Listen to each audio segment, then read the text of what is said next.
This is CHS TV News.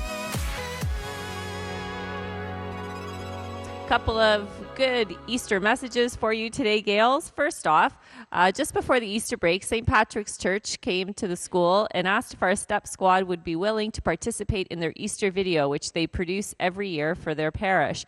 And of course, our STEP squad literally stepped up to the challenge. Here they are.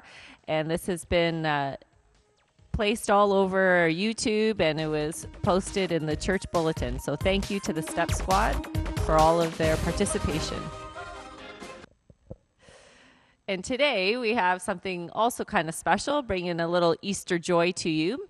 Today, Ian Ford, the youth minister from St. Patrick's Parish, will be bringing the parish's therapy dog, Nesbit, to school today. So look for the purple couch on your lunch in the forum. He'll be here around 11 o'clock in time for third period lunch.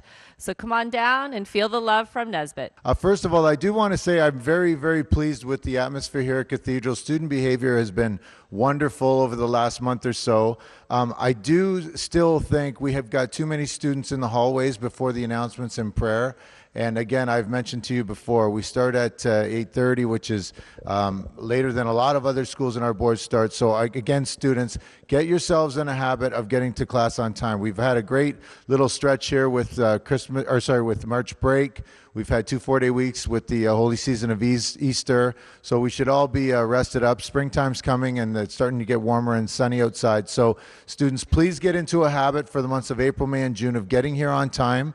And again, a 3-month stretch is something we can all handle. So if we can please, students, make a point of getting your work in, doing your homework, handing everything in on time, studying for every test, and most importantly, to be here every day. And I did want to report that our demonstration of learning program for our open and applied level students in grades 9 and 10 did result in a very significant increase in our attendance in semester 1 of about 25%. So I congratulate the students and teachers for that. We do want to see an increase in the marks, a little bit greater than we did see, but it is good to see students coming here on time, but we still need a better attendance from our students. Get here every day, and you will be successful with the great teaching staff and support staff that we have here at Cathedral. I did want to make a very special thank you to all the literacy people who made the OSSLT yesterday such a success, and congratulate the students. We had excellent attendance, and as I walked around, I could see students taking the test very seriously. It's very important. So a special thank you to the Literacy Committee, who's chaired by Mr. Pustai, our Vice Principal, and Ms. Verasso, Ms. Vesprini-Duarte, who did a lot of work. I received a lot of compliments from visiting supply teachers at the great organization that we showed yesterday. And a real special thank you to the staff, many of whom were able to do some supervision for the OSSLT. We had a great turnout at Mr. Davis's mother's funeral yesterday, which was another great example of the family spirit that we have here at Cathedral. And I know it meant a lot to Mr. Davis and his family to see so many teachers there. And again, it's an honor to be the principal here at Cathedral. I also want to thank Ms. Chernetz Taha and the whole special ed department, because they were very hard at work yesterday as well with the OSSLT. On Wednesday of this week, our indoor soccer team unfortunately ended their season with a loss, but I did want to congratulate the boys on a good season and thank Mr. Ryder, who was a math tutor here and helped us out by coaching. And the last announcement that I have before I turn it over to Mr. Lawler, there has been an announcement from the Ministry of Education that they are going to eliminate upgrade courses.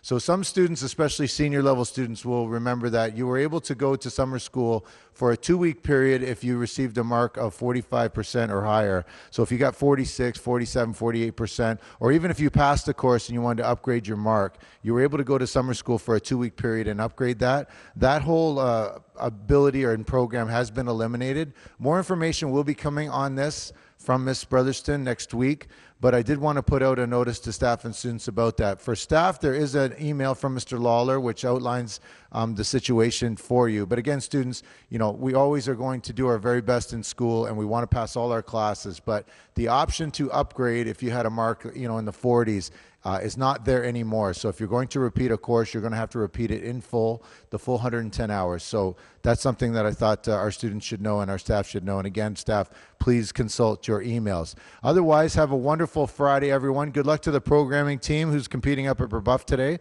And I'll turn it over to Mr. Lawler.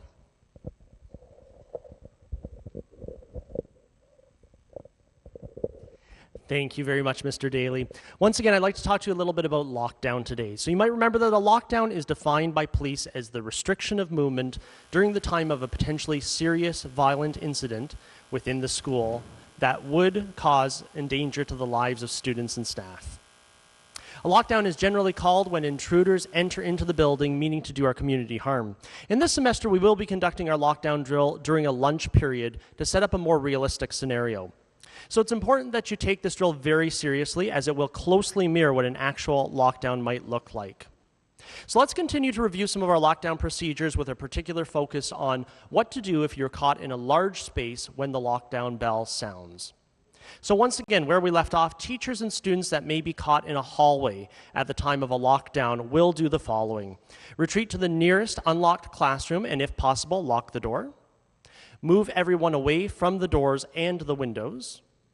And of course, follow all the previous guidelines that we spoke about back on Wednesday. That means not covering the windows, if possible, shutting down the lights, making sure you're out of view.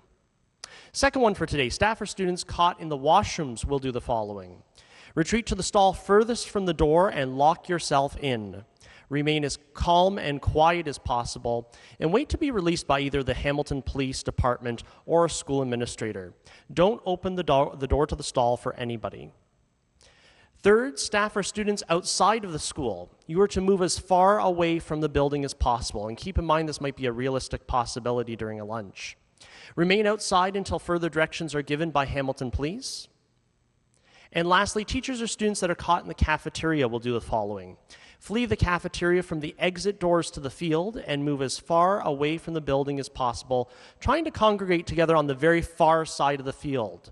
And the far side of the field that I'm talking about is the northeastern side. So for a little bit of a better picture of that, think about the side with the fence on it with the double gates that open out into the Wilson Street parking lot. Those provide an easy exit from the field if needed. Please stay tuned for more information in the days to follow. Have a great day, Cathedral. Thanks, sir. Monday is the last day for the 1,000 Pounds Away from a Civvies Day challenge.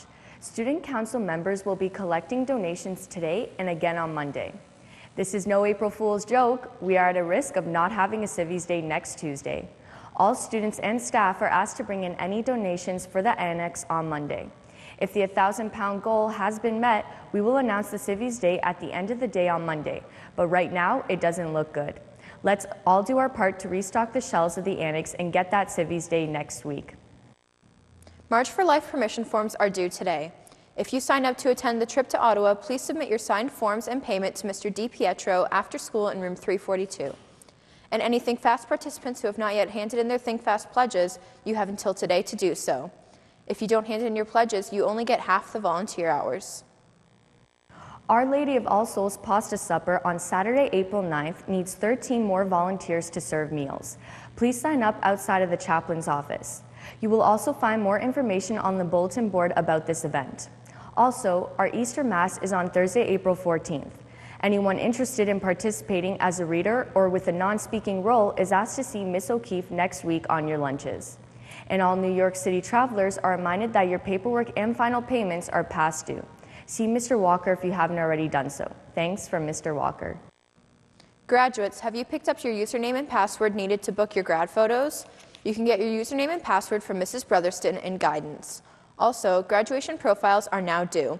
If you would like to be considered for graduation awards, please hand in your profile to Mrs. Brotherston as soon as possible.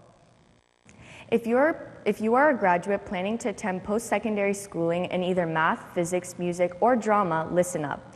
Our school board is granting the James V. Giudice Bursary to one deserving student who excels in any of the mentioned subject areas and believes to be in financial need. Please see the Student Services Department for an application package. The due date for application submission is April 21st.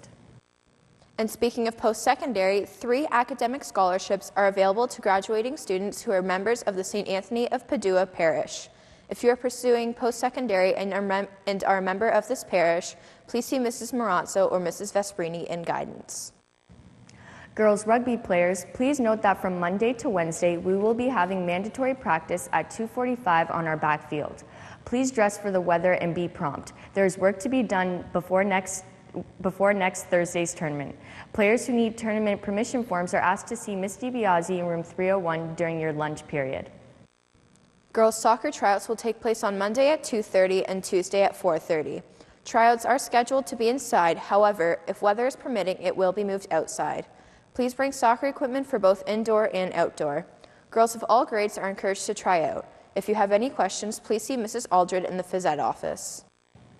Attention all students interested in joining Cathedral's outdoor track and field team.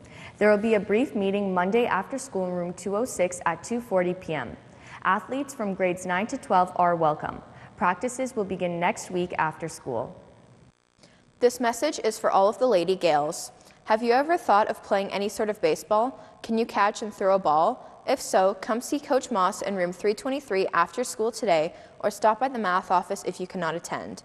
A few more girls are needed to sign up to complete this year's slow pitch team. There's a great group of girls looking forward to an enjoyable season. Don't let the fear of striking out stop you from signing up today. No experience is necessary. Thanks from Coach Moss. And those are all of your announcements for today, Cathedral. A happy birthday goes out to Miss Kay from everyone in the business department. Have a great weekend, Gales, and thanks for watching.